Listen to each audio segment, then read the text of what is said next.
आपके लाइफ के different stages पे डिफरेंट गोल होते हैं। जैसे एक बच्चा पैदा होता है 5-6 साल बाद पहला गोल क्या है, किसी अच्छे से स्कूल में एडमिशन मिल जाए, हायर एजुकेशन के लिए अच्छे से कॉलेज या इंस्टीट्यूशन में एडमिशन मिल जाए, करियर सेट हो जाए, अच्छी सी जॉब लग जाए, शादी हो जाए, बच्चे हो जाए, एक घर बना लो आप अपना, एक कार ले लो, एक डोमेस्टिक वेकेशन पे कम से कम साल में 2 बार जाओ, फॉरेन वेकेशन पे 3 साल में 1 बार जाओ, फिर एक वेकेशन होम बना लो, फिर रिटायर हो और आखिर में मर जाओ। बहुत सारे लोगों के लिए ये गोल्स ही लाइफ है। बिल्कुल Right? एक तो ये आपने मुझे समझाया कि what is financial freedom, but एक टर्म और यूज होता है financial independence. What is the difference between financial freedom and financial independence? सबसे पहले जो फाइनेंशियल फ्रीडम जो वर्ड है ना, इसकी स्टेजेस है। सबसे पहली स्टेज है फाइनेंशियल सिक्योरिटी। Okay, right. देखिए, मेरे जो खर्चे हैं, किसी भी इंसान के जो खर्चे हैं, उसका सब वो एक तरीके के खर्चे नहीं होते। खर्चों को भी आप डिवाइड कर सकते हैं। सबसे लोअर लेवल पे जो खर्चे हैं, सबसे इंपॉर्टेंट खर्चे हैं, वो सर्वाइवल एक्सपेंस। ओके, मुझे जिंदा रहने के लिए ये पैसे खर्च करने है ना, जिसमें आपके खाने पीने का खर्चा हो गया, मेडिकल का खर्चा हो गया, और आपकी बेसिक जो नीड्स वाले खर्चा। उसके बाद होते हैं joy expenses. Okay, joy expenses are discretionary expenses. ये मजे वाले खर्चे, travelling, hobbies, right, movies, going out to eat, ये सब क्या है? These are joy expenses.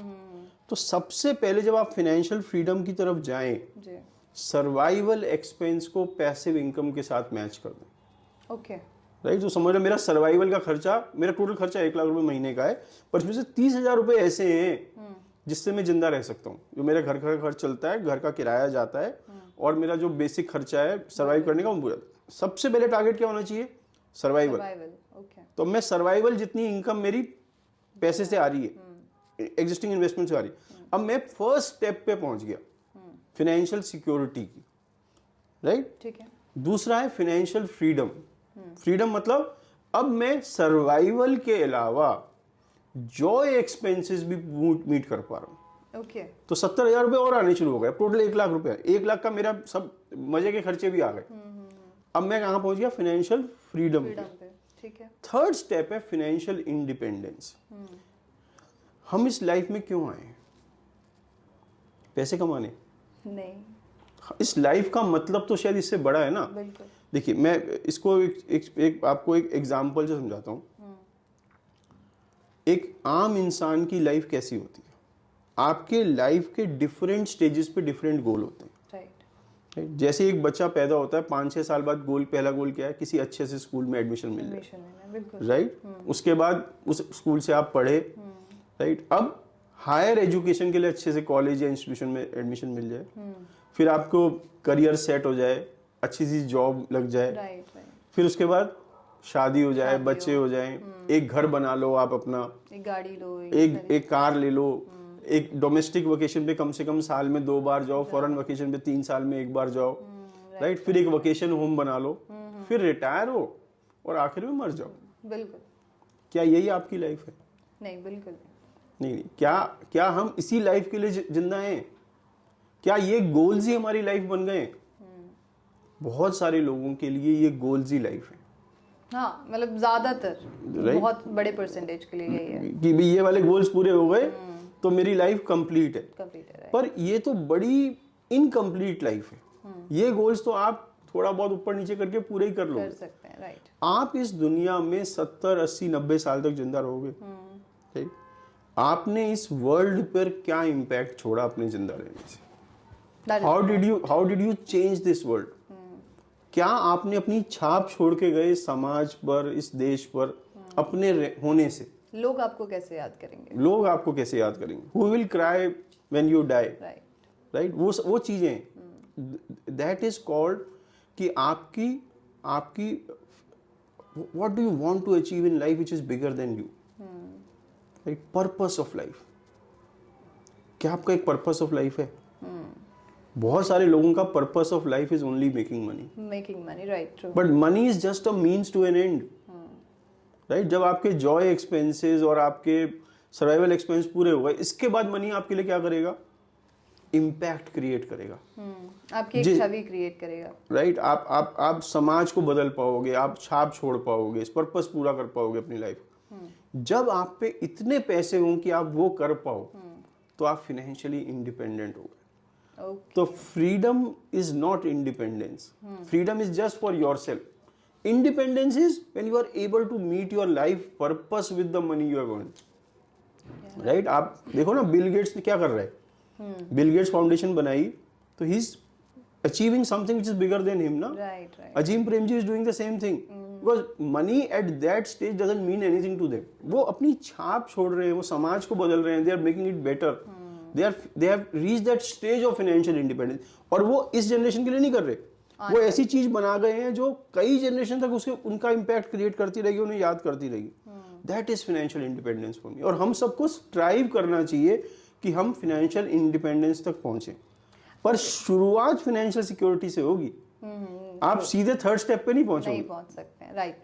आप क्योंकि आपके पास इतने इर्द गिर्द लोग होते होंगे, कितने परसेंटेज ऑफ लोगों के दिमाग में ये है कि मुझे एक फाइनेंशियल इंडिपेंडेंस के स्टेज तक पहुंचना है? हार्डली 0.1%। 0.1%, राइट। तो क्योंकि वो सोच ही नहीं है ना, मनी हैज नो पर्पस, लोग people are just running after money. पर जिस दिन आप पे ये पर्पस ऑफ लाइफ आ गया ना, लाइफ बदल जाती है। बिल्कुल, उस दिन से आप एक इंडिपेंडेंस की तरफ काम करना शुरू कर देते हैं, right. Motive is bigger then you. जब मोटिव आपसे बड़ा हो जाए तो आपकी लाइफ अलग तरीके से काम करती है, राइट। अब जिस तरीके से फाइनेंशियल इंडिपेंडेंस की भी हम बात कर रहे हैं और फाइनेंशियल फ्रीडम की भी बात कर रहे हैं, इसमें कहीं ना कहीं बजटिंग का एक रोल आता है कि आपको अपने एक्सपेंसेस का, अपनी सेविंग का, अपने इन्वेस्टमेंट का भी एक बजटिंग करना है। सो व्हाट डू यू थिंक कि बजटिंग का क्या रोल हो सकता है? तो नीड्स एंड वांट्स जो हमने बात करी, वहां पे बजट ही है। तो मैं ये नहीं कहता, बहुत सारे लोग कहेंगे कि मैं अपने कल के लिए अपना आज क्यों खराब करूं, राइट, प्रेजेंट में जियो, इस तरीके की राइट, ये जो आज की जनरेशन है। पर मुझे अपने आज के लिए कल भी नहीं खराब करना। तो जो बैलेंस है ना, वही बजटिंग है। वो बैलेंस ही बजटिंग है ना, कि आपने बैलेंस क्रिएट किया कल और आज में। आपने छोटे छोटे सेक्रीफाइस आज दिए फॉर बिगर हैप्पीनेस टुमारो। और वो बजट से ही पॉसिबल है कि आपने अब कहा कि मेरे ये सर्वाइवल एक्सपेंस है, इस महीने के मेरे ये जॉय एक्सपेंसेस है, राइट। तो हमने दोनों चीज कर्टेल नहीं करी, पर हमने क्या करा, हमने उनको मेजर किया। मैम, सबसे पहली स्टेप फाइनेंशियल प्लानिंग में है major your income and expenses, right. तो आप में से जितने लोग मुझसे सुन रहे हैं, इनमें कितने लोग ऐसे हैं जो रात को सोने से पहले अपने पर्स में पैसे काउंट करते हैं और पिछले दिन से कंपेयर करते हैं और फिर लिखते हैं कि जो डिफरेंस है ना, यहाँ पर गया। मुझे नहीं लगता कि इंडिया में ऐसा कोई करता होगा। बहुत सारे लोग करते हैं, और जो ये करते हैं उनके खर्चे कम हो जाते हैं, क्योंकि आपका जो बैक ऑफ माइंड है, सबकॉन्शियस माइंड है, जब आप वो खर्चा लिख रहे होते हो, वो आपको पता था क्या ये जरूरी था या गैर जरूरी था, राइट। और जब आपको पता चल जाता है कि ये गैर जरूरी खर्चा है, तो शायद अगली बार आप वो नहीं करोगे। तो मैंने देखा जो लोग ये करते हैं उनके खर्चे कम से कम 25 से 30% कम हो जाते हैं। ओके, सो एक तो हम बात कर रहे हैं नीड की, एक बात कर रहे हैं हम वांट्स की, और हमने अपने इनकम को और इन्वेस्टमेंट से जो हमारी इनकम आ रही है उसे दो पार्ट्स में डिवाइड कर लिया। लेकिन इसके बीच में एक बहुत बड़ा वर्ड मिस हो रहा है, इमरजेंसी फंड।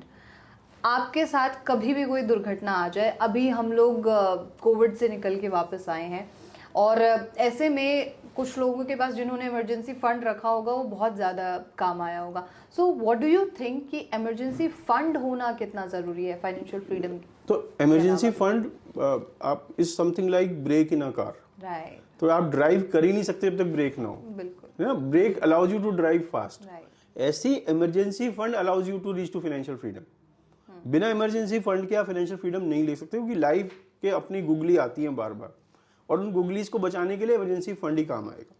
अब इसमें क्वेश्चन क्या है कि इमरजेंसी फंड कितना होना चाहिए, कहां पर होना चाहिए, और कैसे होना चाहिए।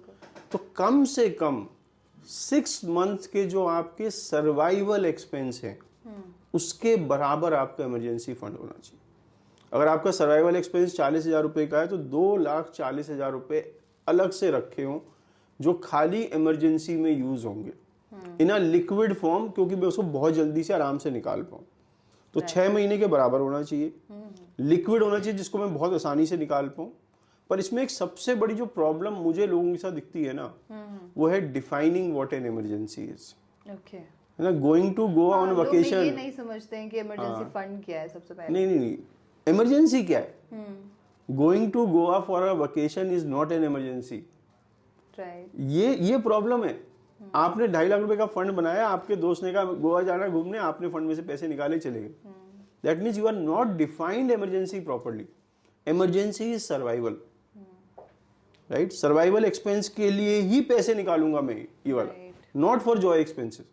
तो वेरी वेरी इंपॉर्टेंट, जब आप ये फंड बनाएं, आप अपने दिमाग में पहले बिठाएं कि इसे इमरजेंसी में ही यूज करूंगा, अदरवाइज नॉट।